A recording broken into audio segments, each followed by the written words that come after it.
You're like a golden retriever, so loyal and dumb, she laughed. So I handed her the ring and walked out.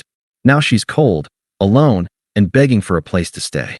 Hey viewers, before we move on to the video, please make sure to subscribe to the channel and hit the like button if you want to see more stories like this. Thanks. This is a story from a throwaway account.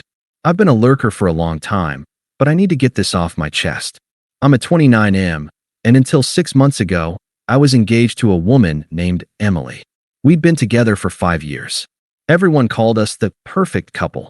We were high school sweethearts who made it through college and found our way into stable, normal lives.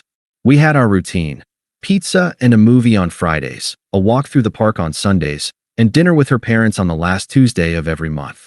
It was simple, predictable, and to me, it was perfect. We had our future mapped out. I worked a solid 9-to-5 engineering job, and I'd been socking away every spare dollar for a down payment on a house, a little bungalow just outside the city. I was just shy of the number I needed and was about to tell her I was ready to pull the trigger. She worked in marketing, and for the longest time, she shared my vision. She would send me links to little houses with good-sized backyards, talking about the dog we'd get and the garden we'd plant. The future was our favorite topic, a warm and cozy place we built together in conversation. Then, things changed. It started subtly, like a hairline crack you don't notice until the wall is about to fall. She got a new job at a trendy startup downtown, and suddenly, my simple life wasn't enough. She started talking about vision, passion, and ambition like I was a stranger. My practical plans were suddenly boring. My consistent work ethic was predictable. She spent all her free time with her new coworkers, especially one guy named Mark.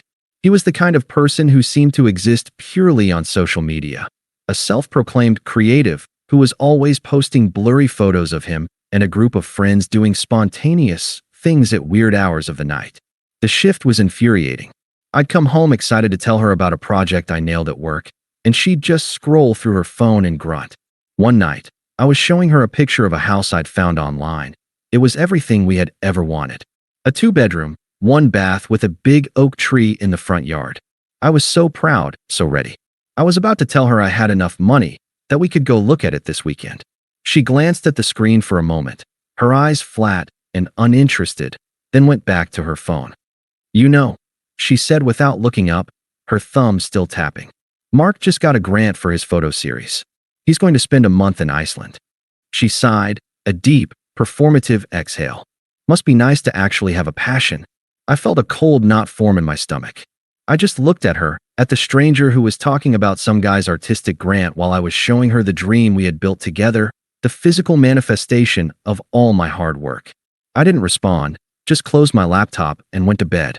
I couldn't have known at the time, but the dream of our future was already gone. I was about to find out just how cold she could be and how much she actually looked down on me. That quiet coldness from Emily wasn't a phase. It was the new normal. The golden retriever comment was just a sneak peek. The real blow-up happened a week later. We were sitting on the sofa, watching some mindless TV show, and the silence was suffocating. I couldn't take it anymore. I muted the TV and finally looked at her. Emily, what's going on? I asked, my voice softer than I'd intended. You've been so distant. Is something wrong? She didn't look at me at first. She just stared at the muted screen, her jaw tight. Nothing's wrong, Dan, she said, her voice flat. Everything's actually going great. Great. I couldn't help but let out a small, bitter laugh. You call this great? We barely talk. You're always with Mark and your new friends. I feel like I'm a stranger in my own home. She finally turned to me, and the look in her eyes was like a switch had been flipped. The mask of indifference was gone, replaced by a cold, condescending scorn I'd never seen before. It was almost a relief to see the real feelings she'd been hiding. Because you are, she said, her voice low and sharp. A stranger. You're not who I need anymore. We're not in high school. I'm not that same girl. I want more than this. She gestured around the living room, a place we had built together, with a look of pure disgust. I want to be challenged. I want to live. You just want to come home, watch TV, and be comfortable. You're too safe, Dan. Too predictable.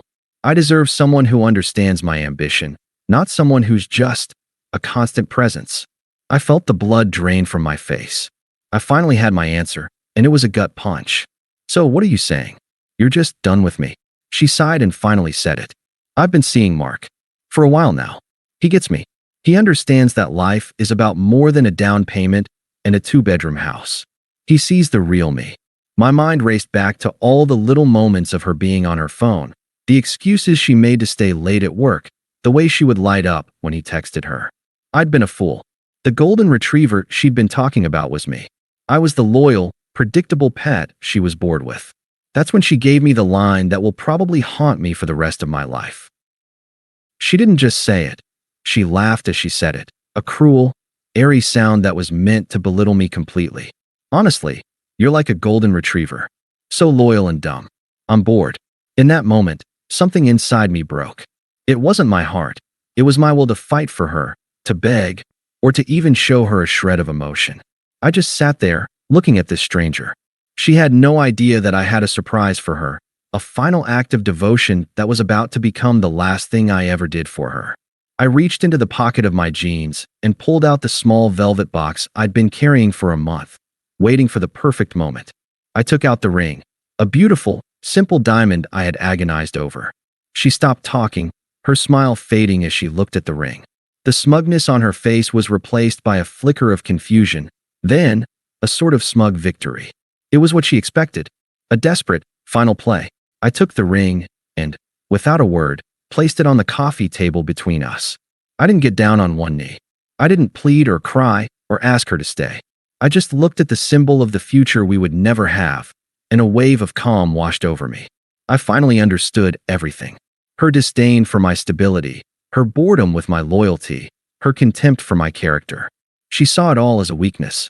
I stood up, walked to the front door, and looked back at her. Her face was a mix of confusion and smugness. I hope you find what you're looking for, Emily, I said, my voice steady, betraying none of the chaos inside me. Then I walked out and didn't look back. My immediate reaction to walking out wasn't sadness or anger.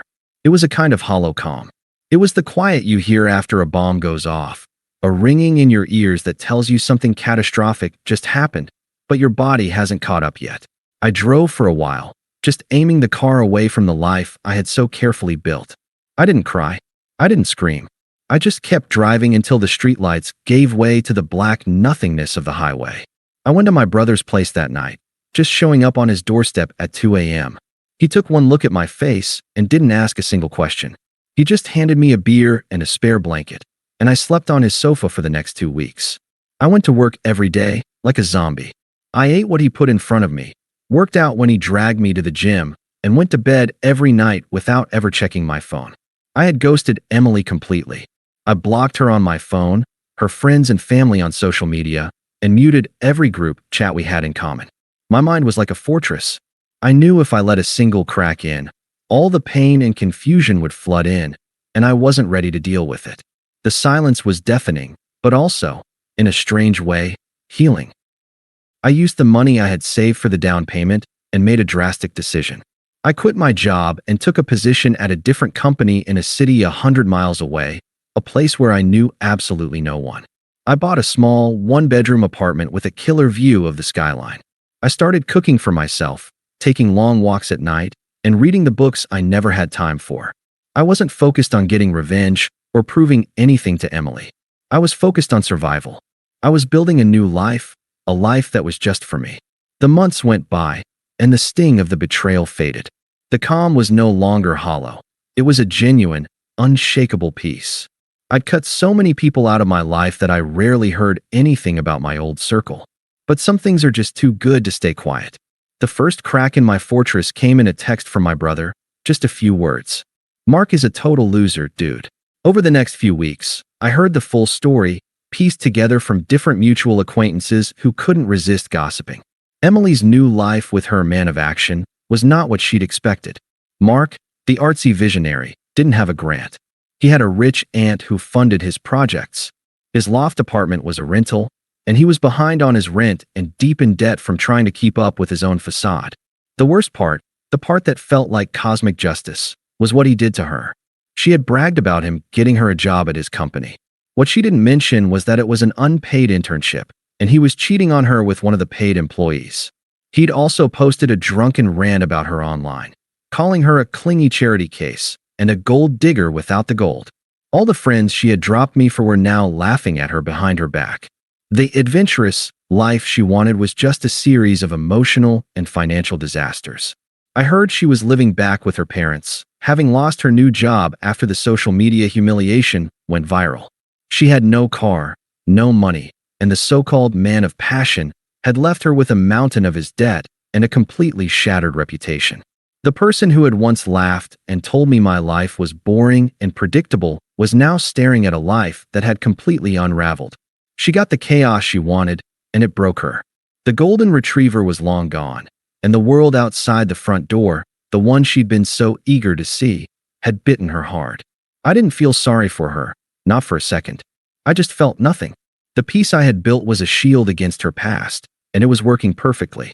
I knew it was only a matter of time before she tried to find her way back to the comfortable life she threw away. Her return attempt started exactly as I expected, a slow trickle of texts, then a desperate flood. The first one was just her number, a ghost from my past, with a single, unadorned "Hey." I didn't respond. A week later, another one. "I heard you moved. Hope you're doing well." I deleted it without a second thought. It was almost comical how predictable it was. The desperation ramped up when she realized I wasn't a backup plan she could just text her way back into. Her friends started reaching out to my friends, trying to play messenger. My best friend, Mike, called me one day, clearly annoyed. "Dude, Emily's friend just texted me. She said Emily made a huge mistake and that you guys belong together. I just told her you're happy and to leave you alone, but seriously?" I thanked him and told him not to worry about it. A few days later, my mom got a call from Emily's mom, the woman who had hugged me so many times and told me I was the son she never had. The conversation was apparently a painful mix of veiled manipulation and passive aggression.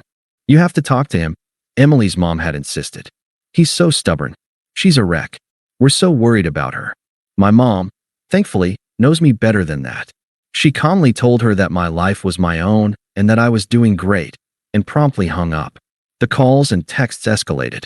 She started sending longer messages, full of fake apologies and selective nostalgia.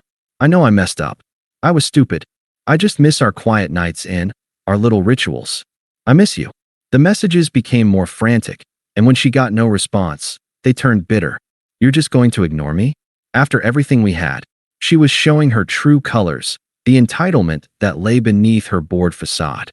She wasn't sorry. She was just mad that I wasn't there to clean up the mess she'd made. The final act of the play was not a text or a call, but a performance. A mutual friend from our old circle, Sarah, was having a birthday party. I hadn't been to any of their gatherings since the breakup, but I liked Sarah, and I was in a good place. I felt confident enough to be around my old life without being sucked back into its drama. I even brought a date with me, a witty, kind woman named Qley. We were laughing and talking to a few people by the bar when I felt a hand on my arm. "Dan." Emily's voice was soft, trembling. She looked nothing like the woman who had laughed in my face 6 months ago. She was thinner, her eyes hollow, and she was wearing a cheap, ill-fitting dress. I glanced at her hand on my arm and then looked her in the eyes. I felt no anger, no sadness, just a profound sense of detachment. "Hey, Emily," I said, my voice as neutral as if I were talking to an old high school acquaintance. I introduced her to Qley. "This is Qley." Emily barely acknowledged Qley, her eyes fixed on me. "Can we talk? Alone?" she pleaded, her voice a desperate whisper. Qley, sensing the tension, gave me a reassuring smile and excused herself. We walked away from the crowd to a quieter corner. The desperation was radiating off her. "I know you won't believe me, but I am so sorry. I was lost. Mark, he wasn't who I thought he was. I've lost everything, Dan. My job, my apartment, my friends. He made me feel crazy, and I have nothing. I'm back with my parents, and I just keep thinking about how good things were with you. How you protected me. We could have that life again. Our life. I know it's crazy to ask, but can we try again?" She was crying now, the tears streaming down her face. It was the moment she had been building up to for months, her grand apology, her final attempt. I listened to all of it, every word, without a single emotion flickering across my face. When she finished, the silence stretched on for a moment, and then I spoke. That's where you're wrong, Emily. My voice was calm, firm. I wasn't shouting or getting angry. I was simply stating facts. You're right that Mark wasn't who you thought he was. But the man you think you knew, the man you're begging for right now, isn't who you thought he was either. He doesn't exist anymore. He's gone.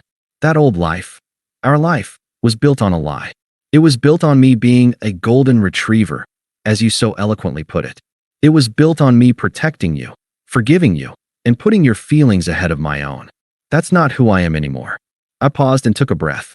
You said I was a man of plans, and Mark was a man of action. Well, I acted.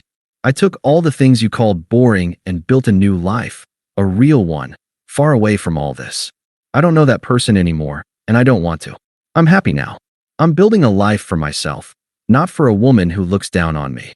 I'm not a security blanket, and I'm done being warm and cozy for someone who gets bored so easily. I turned, leaving her standing there, alone, a single tear running down her face. I walked back to the bar, back to Qley, back to my new life. When I got back to the bar, Qley smiled at me. I wrapped my arm around her, and in her eyes, I saw what a real, grown-up life looked like. And it wasn't the life Emily wanted. It was the life I had built without her. Thanks for watching. Make sure to subscribe to the channel and hit the like button. What do you think about this story? Share it in the comments.